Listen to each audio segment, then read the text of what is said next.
Bienvenidos a este nuevo programa.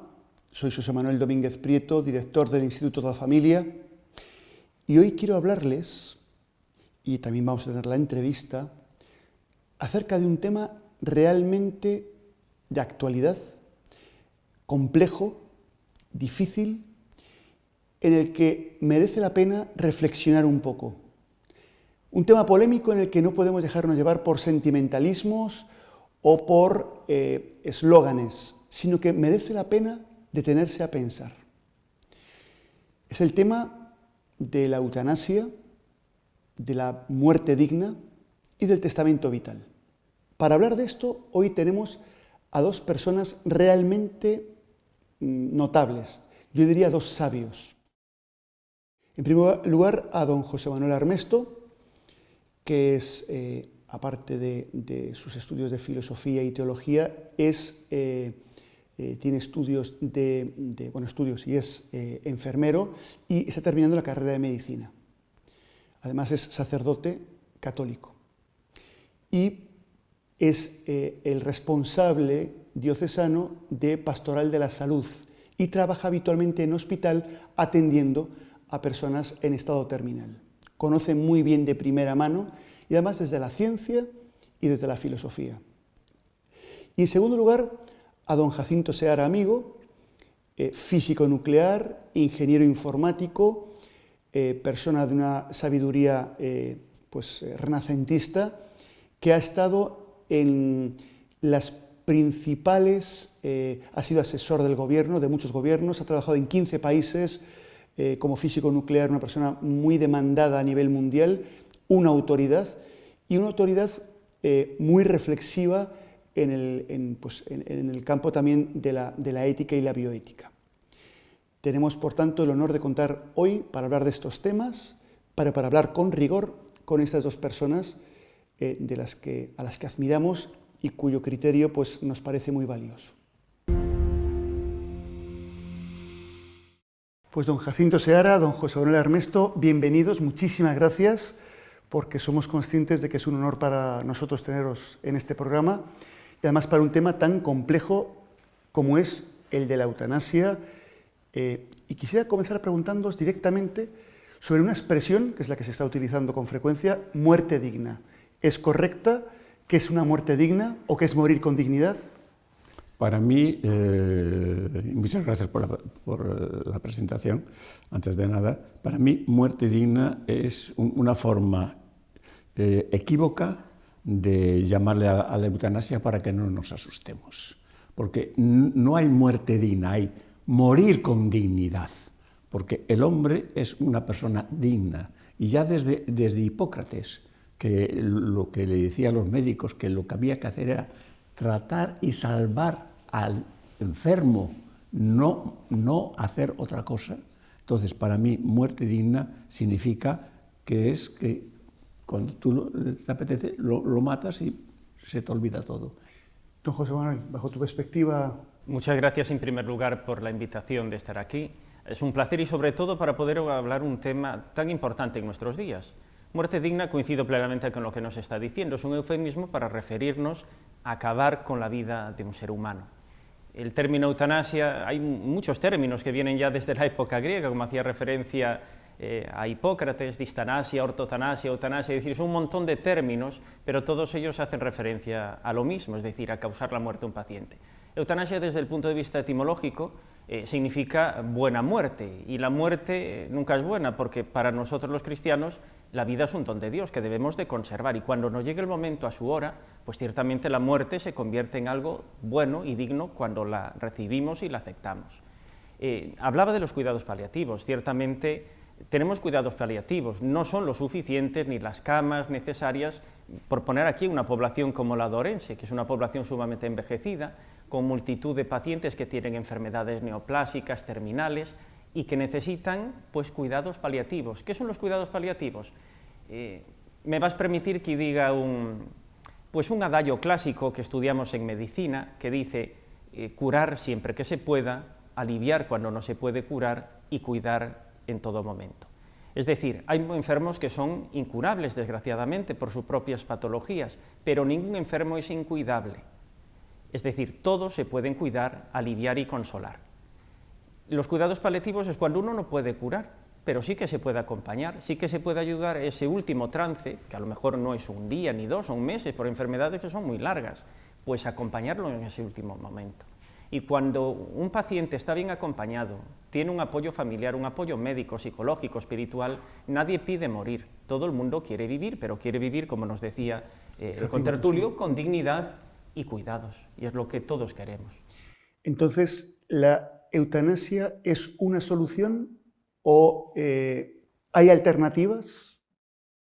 Claro que hay alternativas. La eutanasia es una solución fácil, económica, barata, pero muy poco humana. ¿Por qué? La eutanasia se practica administrando un cóctel de fármacos que causan la parada respiratoria y la parada cardíaca y la sedación del paciente. Acompañar a un paciente en esos últimos momentos es mucho más duro, mucho más caro, mucho más difícil, pero mucho más humano. Y nosotros, los sanitarios, las personas, el ser humano, no tiene que regirse nunca por criterios económicos o de utilidad social, sino por criterios, pues obviamente, de humanidad y de cuidados. Jacinto, ¿cuál es tu perspectiva? ¿La eutanasia es una solución? ¿Hay alternativas? La eutanasia no es ninguna solución. La eutanasia es algo que vienen ya planificándose desde 1963 por Rockefeller, y voy a dar nombres, y por 1974 por el informe que Kissinger le presentó a Nixon y que después en el Foro de Roma, también presidido por Rockefeller y otros de la élite mundial, consideraron que era necesario pues, que la humanidad había que matarla. Y empleo la palabra matar, aunque ellos no la utilizaron así tan cosa, pero para que nos entendamos. Éramos demasiados y no llegaba para vivir.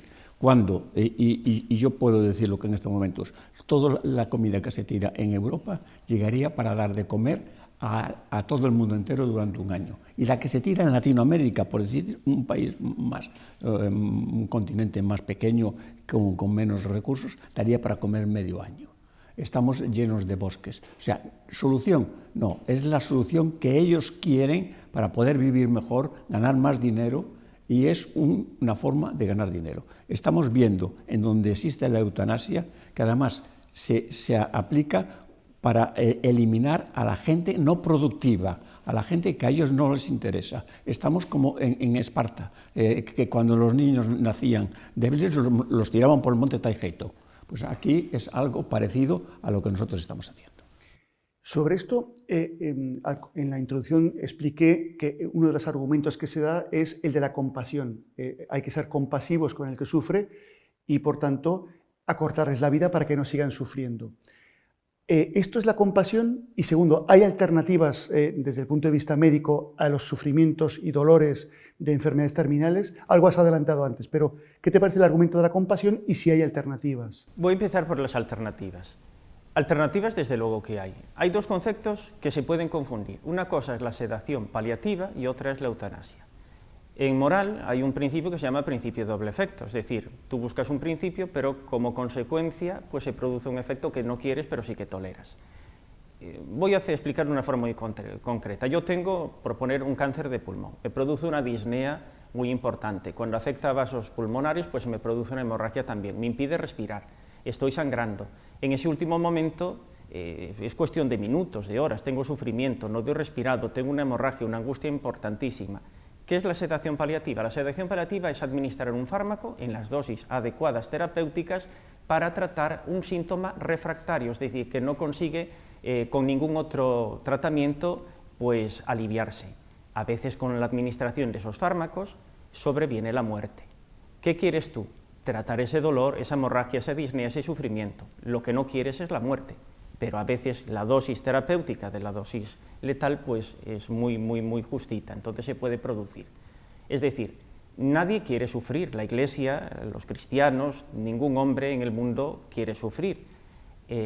Jesús ya sufrió por nosotros en la cruz, por eso nosotros tenemos medios suficientes y adecuados para aliviar ese sufrimiento. Es decir, la sedación paliativa lo que busca es tratar un síntoma no refractario que de ninguna otra manera se puede aliviar. La eutanasia lo que quiere es eliminar la vida, con unos cóctel de fármacos Suelen ser relajantes musculares, inductores, fármacos anestésicos a dosis elevadísimas, que lo que produce es lo que dije antes, la parada del corazón, la parada respiratoria y la sedación profunda del paciente. Yo quería añadir sobre esto que además la eutanasia, tal como se está practicando, y yo aquí me refiero a otros países, esto da origen a que en un momento determinado, cuando alguien es molesto porque tiene un Alzheimer muy largo, etcétera, etcétera, los familiares lo pidan. Y no estoy hablando porque es un hecho real que se está produciendo en ciertos países. Es decir, estamos haciendo que el egoísmo humano que todos tenemos, y yo soy egoísta, no voy aquí a presumir de altruista, soy egoísta, ese egoísmo humano sale y entonces para quitarnos un peso de encima, como cuando tiramos un perro en la calle que nos vamos de vacaciones, pues también hacemos con nuestros ancianos. Lo hemos comprobado ahora con la pandemia. ¿Quién atendió a los pobres que estaban allí? ¿Cuántos murieron? Más de 25.000 personas murieron casi sin ser atendidos. Entonces, la eutanasia es, por un lado, una cosa que agrava la muerte y otra que ahorra dinero, o sea, es un negocio, porque ahorra dinero al Estado. Hablaba del informe, don Jacinto, del informe Rockefeller, es que es lo que está diciendo, las políticas neomalthusianas, es decir, de reducción de la población. ¿Cómo se reduce la población? Que nazcan menos con el aborto y que duremos menos con la eutanasia. Es decir, es muy claro. Eliminar a aquellas personas que no son productivas, es decir, es utilitarismo puro y duro. Y eso no es ni cristiano, ni, como digo yo, humano. Ni ético. Ni ético, claro. De esa manera. Y va en contra incluso de la Declaración de Derechos Humanos, de la ONU, que está firmada por todo el mundo. Cuanto no del Código Deontológico de la población, de la Corporación Médica, que habla, que ya viene desde Hipócrates, aunque ha sido reformado en numerosas ocasiones, que un facultativo médico no puede administrar ningún fármaco que cause intencionalmente la muerte. Aunque esta ley ahora mismo en España lo va a aprobar y tiene una categoría superior, es decir, legalmente un facultativo lo podrá hacer, aunque éticamente en su código deontológico pues lo prohíba. Y genera desconfianza, porque yo si soy el propio paciente, el médico que me va a matar, aunque creo que la ley indica que tiene que ser otro distinto al que te ha tratado, pues crea desconfianza entre la relación médico-paciente, desde luego. Y respecto de la compasión, ¿realmente la compasión en qué se puede traducir a la hora de acompañar a un enfermo terminal? Compasión es un término precioso, compasio, es decir, padecer con, es decir, estar al lado de un enfermo terminal, tender la mano, estar acompañándolo en sus angustias, aunque muchas veces el paciente a lo mejor ya no puede verte, no puede hablar, pero sí que puede sentir, y dicen que el oído es el último sentido que perdemos, notarlo, es decir, eso es la verdadera compasión. Es lo que decía don Jacinto de los ancianos, compadecerse de ellos es no dejar que mueran solos, compadecerse de ellos es no aprovecharse de ellos mientras son útiles y después en el momento en que no son útiles desecharlos, olvidarnos de ellos. Eso es la verdadera compasión, eso sí que es una verdadera morir con dignidad, acompañados. Con amor, creo que es otra de las cosas que se necesitan, por eso es muy importante que la familia, los amigos, los allegados puedan estar con ellos, darles el amor. Ellos reciben una caricia en la mano, como un beso, como algo que es trascendental para ellos. Muchas veces llega un momento que no se pueden comunicar, pero con los ojos, con la mirada, de verdad te queda clavada en el corazón el amor que te están transmitiendo y las gracias que te están dando por el amor que tú le estás dando en ese momento. El beso que le das en la mejilla, en donde sea, en los ojos, porque los ha abierto y los tenía cerrados. Eso es lo que yo creo que le ayuda, evidentemente con los fármacos paliativos correspondientes para que no tengan dolor. Bien, pues en este contexto se pone de nuevo sobre la mesa un documento que las personas pueden dejar escrito y registrado, que es el testamento vital. ¿Qué es el testamento vital? Testamento vital me va a permitir que de una forma muy ilustrativa se pueda decir. De la misma manera que tú en vida decides lo que se quiere hacer con tus bienes, con tus posesiones, con tus cosas materiales, y ya lo dejas preparado ahora que tú eres plenamente consciente para que nadie tome decisiones de tu piso, de tu dinero, de tus cosas, pues de la misma manera el testamento vital es de la posesión, entre comillas, más importante que nuestra propia vida. Que nadie tome decisiones que no seamos nosotros acorde con nuestra conciencia, con nuestras creencias o con nuestros principios filosóficos. Es decir, que nadie, ni el médico, ni la institución sanitaria, ni el gobierno, ni nadie que no seas tú, vaya a planificar los últimos momentos. Y eso se puede hacer descargando el testamento vital, y es algo que la Conferencia Episcopal ha preparado desde hace años. Lo que pasa es que ahora se ha actualizado con la nueva reforma de esta llamada muerte digna, de la eutanasia. Lo puedes descargar, lo puedes firmar ante 2 testigos y presentarlo en el registro de las direcciones provinciales de sanidad, aquí del Sergas. Don Jacinto decía que también se puede hacer ante notario, que nos puede decir él cómo se realiza, si es más fácil, si es más legal, y en él queda constancia de qué procedimientos quieres que te apliquen a ti, en el último momento en que tú no puedes tomar decisiones, y lo más importante, pones una persona referente para que actúe en tu nombre. Dos personas, por si falla una, pones otra más. Yo es algo que considero que, dado la situación en la que nos encontramos, en donde la eutanasia ha entrado en vigor, yo voy a hacer el testamento vital. E invito a todo el mundo a que haga el testamento vital para que yo muera como quiero morir con dignidad de ser humano, con dignidad de católico, que pueda recibir los últimos sacramentos que me da la Iglesia Católica, porque yo los quiero y los pido, y para eso está ese testamento vital. Voy a nombrar a 2 personas, y me he asesorado un poco diciendo que en España justamente jurídicamente tiene mucha más fuerza, no validez, sino más fuerza el que se haga ante notario, que vale 40 euros, que tampoco no es una cifra tan elevada, que te lo hace la propia notaría, lo registra y lo sella. E invito además a que es lo que yo voy a hacer. Por lo tanto, lo que eso es que se entregue a tus parientes más cercanos, evidentemente a las personas que tú nombras que velan porque se cumpla, porque puedes tener razón o estar en pleno uso de razón y ser tú mismo el que digas que se exista, o haber ya estado, haber perdido ya el conocimiento, estar en semicoma o en coma o lo que sea, pero que se haga.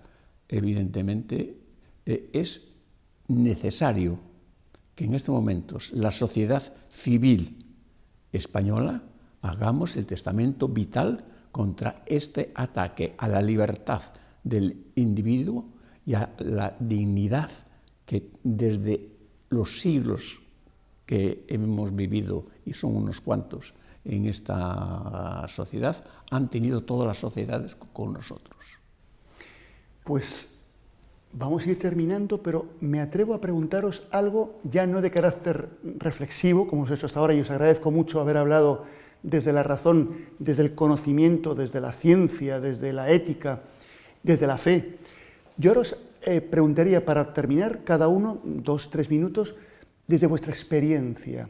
¿Qué experiencia habéis tenido, o que me podéis contar de la experiencia de alguna persona que hayáis acompañado o que habéis conocido, tú en el hospital, tú en tu vida particular, o al revés, de esos últimos momentos y cómo ha transcurrido? ¿Algún tipo de testimonio en ese sentido? Yo voy a decir hasta donde puedo decir, porque claro, hay cosas que quedan entre Dios y el paciente, es decir, por los sacramentos, el sacramento de la confesión. Yo puedo decirte que he aprendido mucho más de un enfermo que a lo mejor de muchas más clases en la Facultad de Medicina, en Psicología, un acompañamiento. Vivir con ellos te enseña un montón, cómo ellos son capaces de afrontar esos últimos momentos. Cuando la familia dice, no le digas nada porque él no sabe que se encuentra así. Cuando marcha la familia me dice, ellos no me quieren decir nada, pero yo estoy viendo que mis fuerzas van debilitándose, yo creo que esto es para poco tiempo, aunque ellos me quieren ocultarlo, es decir, el mismo enfermo se da cuenta.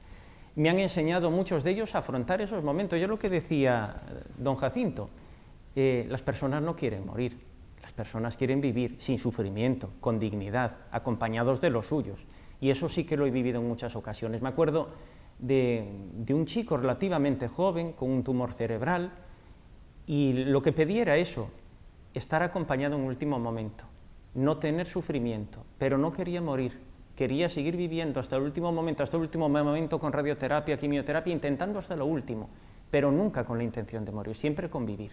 Y con su familia al lado, es lo que pedía, poder las 24 horas del día tener a su familia al lado y como persona de fe también poder recibir el consuelo espiritual, garantizado por la Constitución y que no se puede eliminar, ni siquiera en estos momentos de pandemia, que también tenemos que decirlo, los capellanes seguimos estando presentes en los hospitales.